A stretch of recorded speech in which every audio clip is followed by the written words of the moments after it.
அனைத்து கோரிக்கைகளும் இந்த மாத இறுதிக்குள் மீண்டும் பழையபடி மாநகராட்சி ஊழியர்களாக அவர்கள் பணியமர்த்தப்படுவார்கள் என்பதை மகிழ்ச்சியோடு தெரிவித்துக் கொள்கிறோம்.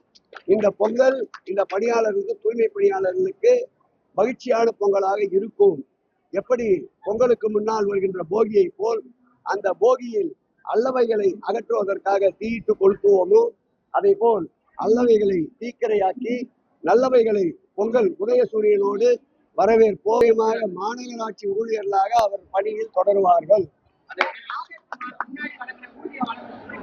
அதை குறித்து அரசு பரிசீலிக்கும். ஏற்கனவே உச்ச நீதிமன்ற தீர்ப்பு இருக்கின்றது.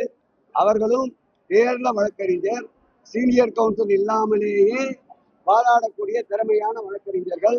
அவர்கள் பால் வைத்திருக்கின்ற அன்பு கொண்டிருக்கின்ற அந்த ஊழியர் நலனுக்காக அவர்களும் இதை விட்டுத் தரமாட்டார்கள். நாங்களும் இருபுறமும் சட்டத்திற்குட்பட்டு என்னவெல்லாம் உதவி புரிய முடியுமோ அனைத்து உதவிகளையும் செய்வோம். அது நீதிமன்றத்தில் ஏற்கனவே வழக்கு நிலுவையில் உள்ளது. நீதிமன்ற இறுதி தீர்ப்பிற்கு பிறகு நீதிமன்றம் என்ன வழிகாட்டுகிறதோ அதை நடைமுறைப்படுத்த முயற்சிப்போம்.